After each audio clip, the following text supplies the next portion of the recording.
Elected Democrats pick up that same messaging. In 2017, Senator Dianne Feinstein told lawyers at Facebook, Google, and Twitter, quote, "You created these platforms and now they're being misused, and you have to be the ones to do something about it, or we will." Jump into today's explosive hearing. Make sure you subscribe to America Brief for the biggest moments from Congress without the mainstream media spin. Today's testimony quickly turned into a powerful debate over free speech, media influence, and big tech watch as I accuse legacy media, Democratic lawmakers, and major technology companies of working together to suppress conservative voices. Here's what happened. Chairman Jordan, Ranking Member Nadler, members of the committee, good morning. Can't hear you. Chairman Jordan, Ranking Member Nadler, members of the committee, good morning. First of all, Ranking Member Nadler, I appreciate the kind words about our business. It's very kind of you. And also, I assume that we'd be doing a lot better without the institutional obstacles that I'm about to discuss. We're in the midst of a trust crisis in the world of media, which is because so many in the legacy media have lied in order to preserve left-leaning narratives. To take just the most recent example, we were told by the legacy media that President Biden was just fine. For years, anyone who questioned his health and mental fitness was trafficking in cheap fakes. And then President Biden went out and engaged in a full-scale mental collapse on stage in front of hundreds of millions of people. So we can see why Americans, at least Americans who are not Democrats, do not trust the media. The question isn't really why the legacy media have lost Americans' trust. We know that answer. The question is why, despite that loss of trust, the legacy media continue to gain share in the advertising market. And the answer is simple. There is, in fact, an informal pressure system created by Democratic legislators, this White House, legacy media, advertisers, and pseudo-objective brand safety organizations. That system guarantees that advertising dollars flow only to left-wing media brands. Let me explain how this works. When a conservative competitor to the legacy media arises, members of that legacy media and their political allies rush to paint such competitors as dangerous. The commentator Kara Swisher of the New York Times, for example, told the head of YouTube that my videos at Daily Wire were a, quote, gateway drug that would lead children, including her own teenage son, to watch neo-Nazi content. Never mind the yarmulke. Elected Democrats pick up that same messaging. In 2017, Senator Dianne Feinstein told lawyers at Facebook, Google, and Twitter, quote, "You created these platforms and now they're being misused, and you have to be the ones to do something about it, or we will." Social media companies react to incentive structures, including threats. They've responded by adopting the standards of third-party left-wing informational safety groups like the Global Alliance for Responsible Media, or GARM. GARM purportedly sets brand safety standards, objective standards by which advertisers and platforms can supposedly determine just what sort of content ought to be deemed safe for advertising. In reality, GARM acts as a cartel. Its members account for 90% of ad spending in the United States, almost $1 trillion. In other words, if you're not getting ad dollars from GARM members, it's nearly impossible to run an ad-based business. And if you're not following their preferred political narratives, the ones that Kara Swisher and Dianne Feinstein would follow, you will not be deemed brand safe. Your business will be throttled.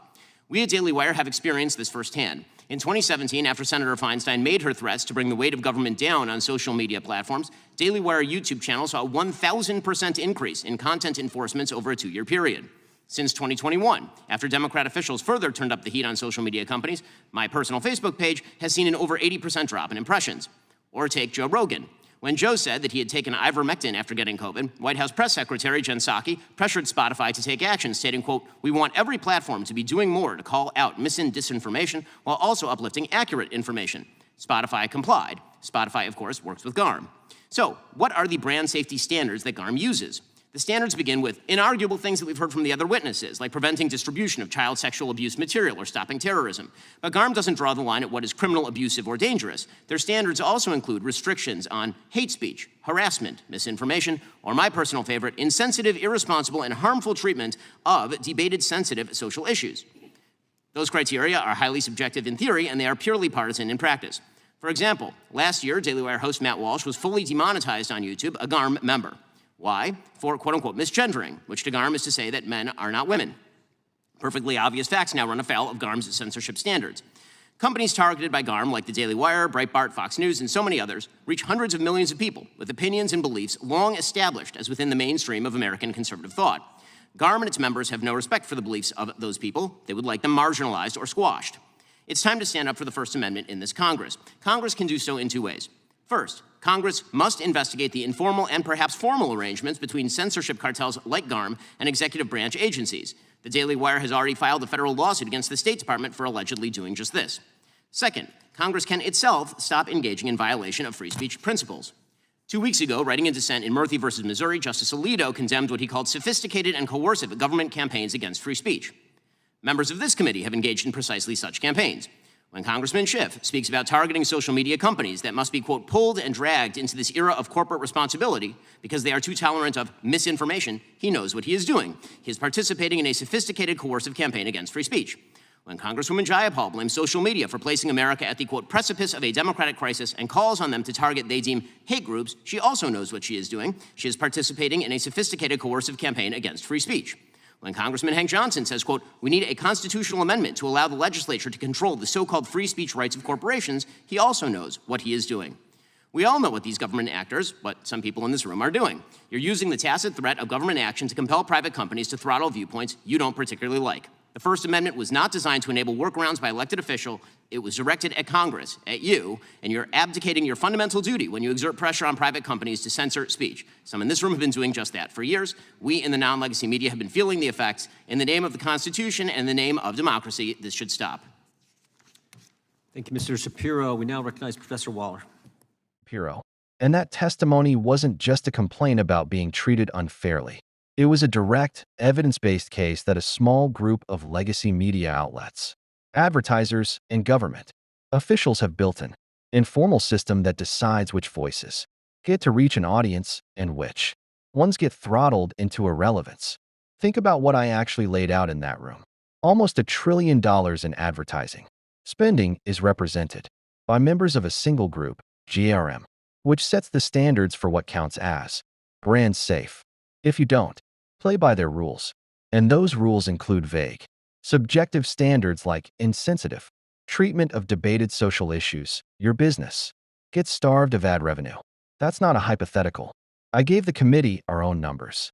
A 1,000% increase in content enforcement against Daily Wire's YouTube channel after Senator Feinstein's public threats to social media companies, and an 80% collapse in my own Facebook reach after Democrat officials turned up the pressure even further. And I didn't stop at the corporations. I named the members of Congress who I believe have been part of this pressure campaign directly. When elected officials say social media companies need to be pulled and dragged into compliance, or that the country is on the precipice of a democratic crisis because platforms won't target groups they've deemed dangerous, or that we need a constitutional amendment to strip corporations of free speech protections, that's not oversight. That's coercion, dressed up as concern. The First Amendment exists specifically to restrain the government from doing what I described. In that hearing room, using pressure, public threats, and regulatory leverage to shape what Americans are allowed to see and say, when elected officials lean on private companies to do indirectly what the Constitution forbids them from doing directly. They're not protecting democracy. They're undermining it. This is exactly why testimony like this matters. It puts specifics on the record, names, numbers, and quotes, instead of vague grievances. And it forces the people responsible to answer for it, on camera, in front of the American public. If you think Congress needs to stop pressuring private companies to silence viewpoints they disagree with, hit that like button right now. Subscribe so you don't miss the next hearing breakdown. Drop a comment with your take on this testimony, and share this with someone who needs to see it. I'll see you in the next one.